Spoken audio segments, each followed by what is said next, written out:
Welcome to Shannons Club TV, where we reflect on significant classic cars with a unique Australian perspective. You can find the full road and race histories by Mark and me on the Shannons Club website, along with a huge selection of previous episodes. Now, still to come, we'll get a market update from the Shannons auctions team and meet a proud owner of our feature car. In today's episode, we look back on the second generation British small car with a strong European influence, the Ford Escort Mk2. In June 1967, at a meeting in Paris, Henry Ford II decided to create a new company called Ford of Europe. The original Escort was to be the first sedan for all of Europe and the world.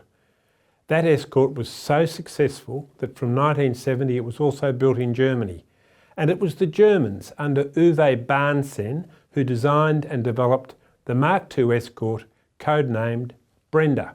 The mechanicals were carried over, but the body was all new and greater attention had been paid to refinement. Slightly shorter and wider, a little taller and heavier, the Mk2 had additional soundproofing, more comfortable seats and a higher level of specification. It also got better vision. Mark, because the Mk2 was still small and light, I'm guessing it was probably just as well suited to motorsport as its predecessor. Yeah, it sure was. I mean, it used the same basic platform and mechanicals as the Mark I, a little bit heavier in standard trim, but it didn't really matter because the larger and more powerful Cosworth engines they fitted to the Rally Sport or RS competition versions was set to make the Mark II go to unprecedented heights in international rallying, including Australia, of course, which I'll get to a little bit later on. Some customers had reacted negatively to the fairly basic character of the original Escort, where some items standard on rivals cost extra. Ford of Europe's marketing executives recognised that buyers wanted a more complete car, even if it happened to be quite a small car. The so-called European Formula Escort came in a bewildering array of variants, not all of which were offered here. There was a new small Ford to suit, as General Motors' Alfred P. Sloan Jr. famously said in 1924, "Every purse and purpose." The Escort Mk2 was sold in Australia from September 1975 in 3 specification levels: L, XL and Ghia. There was no Ghia van, even though it might have been a winner. So funky were all Escorts. Engine choices were 1.3, 1.6 and 2 litres, depending on model. The new Escort had more legroom, larger door openings and a bigger boot. It was quieter, better equipped and more comfortable. Even the L variant got carpets, reclining front seats, radial tyres, armrests on the doors and front disc brakes. With the Mk2 Escort, Ford Oz really got its act into gear. It was the first time the prestigious Ghia name was worn by an Australian Ford. Mark, the original twin-cam Escort made a real name for itself on Australian racetracks. Sure I'm did. wondering, did the Mk2 follow in its wheel tracks? Yeah, it sure did in Australia, and that included both racing and rallying.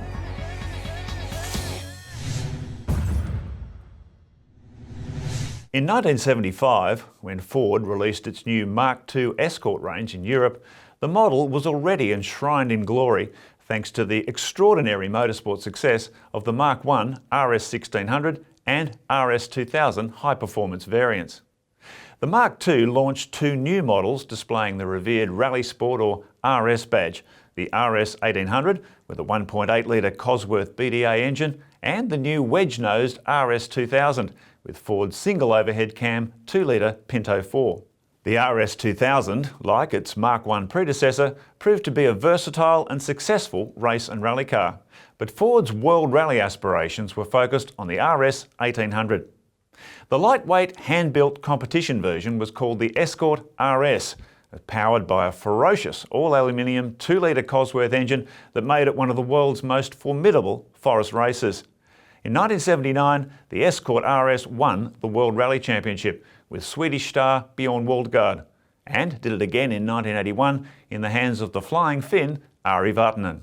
John, after 1981, Audi's all-wheel drive Quattro, ensured the Escort's winning days were over. But what an incredible legacy. 14 years at the top of international rallying, if you include the Mark I and Mark II. What an incredible record. Absolutely. And didn't Ford Australia make the most out of that from a marketing point of view? I think they're actually a little bit cheeky with the locally built RS 2000, four-door and two-door, manual and automatic transmission. I think it was quite the real RS, but you can't blame them. No, it was worthwhile. They call it the Clayton's RS 2000, but they really understood the appeal of that incredible RS badge. And Ford almost owned that RS, those RS initials, didn't it? Yeah, they really did.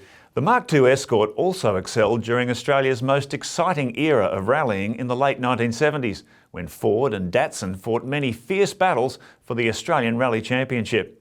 Ford backed a works team under multiple champ Colin Bond, who, together with the mercurial Greg Carr, campaigned a pair of Escort RS Mark IIs, with Carr finishing runner-up in 1977 before winning the ARC the following year. The Mark II also shone on the racetrack after Ford Australia joined South Africa in offering 2-litre Escorts in standard Mark II body shells. Under local Group C touring car rules, this provided a useful weight saving, which veteran racer Bob Holden exploited in the 1982 Australian Touring Car Championship. Holden scored a string of class wins that saw him finish second in the overall points, beaten only by Dick Johnson's Falcon V8. It was another stunning result, which cemented the Escort status as one of the most successful and versatile production-based competition cars of all time. Don't forget, you can find your favourite car club or event on the Shannons Club website.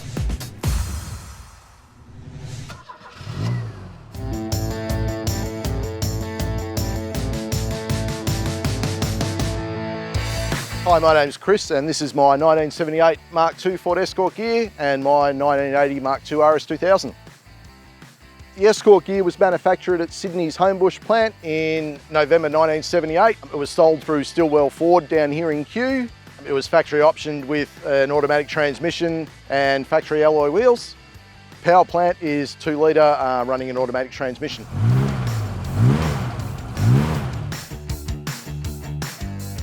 The condition of the car when I got it was pretty good. It was all complete. It had a hit on the left-hand door, so I've replaced the door and given the car a quick repaint. Other than that, it's in the condition you see today. The blue one beside me is a 1980 Ford Escort RS 2000. I've got another couple at home as well.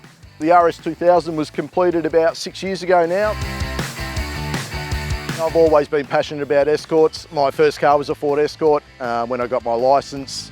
I always wanted something small. I wanted something that had a bit of get up and go as well. With the Escort with a 2-litre engine in it, they're quite light for their size and they have a fair bit of power for their size as well. The cars do have an extensive motorsport history and that was an influence. They've competed in World Rally Championship in Europe and touring car races in Europe as well as Australia.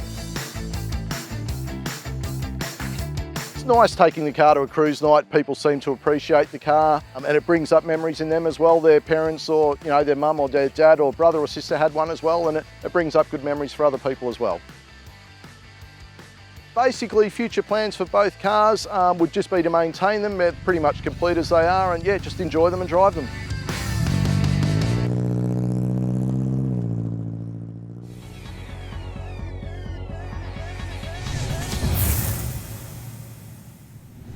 Well, here to bring us right up to date on the Escort Mark II is Shannons National Auctions Manager, Chris Borrabon. Welcome, Mark. Welcome, Chris. The Mark II Escort, not just another used car anymore, is it? No, not at all.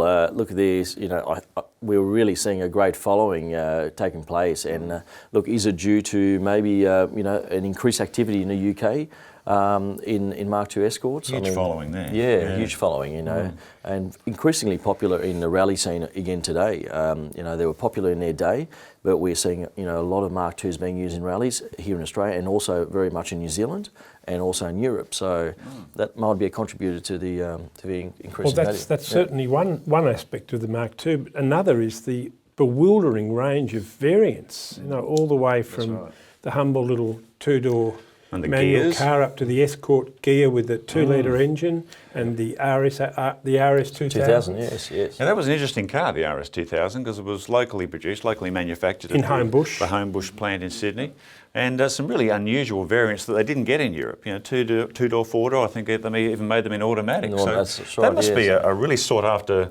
uniquely Australian car. And look, I think that's the top of the pecking order now. We're seeing the two-door RS 2000 really, being probably the most collectible of the Mark IIs here. With a manual gearbox. With a manual gearbox, and followed by the four-door in the manual again. And again, you can't forget the 2-litre gear. That was, a lovely car. Super luxury, yeah. Super luxury, interior fit out by Ford, yeah. And of course, we can't forget that they had the Escort panel van here in Mark II as well. Oh, and they the made Sundowner. The Sundowner, Yeah. plugging into the surfing culture of the 1970s. That was quite a wild-looking car. Little bubble window on the back and the really loud colours and Loud stripes. colours, Did you ever yes, see yep. those? We don't see too many, and it'd be interesting to know what the survival rate of those are today. We never definitely seen don't one. see them through the auction house, where we have seen, a few of the little lady owned, 1.3 and 1.6s come through, and we get the on the rare occasion we get the RS 2000s as well, which is great, and they perform quite well at auction. But yeah, definitely the Sundowner is one that we don't see. But the 70s ads of those. You'd like to see. It would be nice to happily see. sell a couple of those, wouldn't you? Yeah. So the pecking order is RS 2000. In the two-door, yep. If you can get a Sundowner panel van, fantastic. But that's Absolutely. basically the way it falls. Exactly right. Good stuff. Thanks, Chris. No problem. Remember, you can keep up to date with all the latest Shannons auctions news on the Shannons Club website.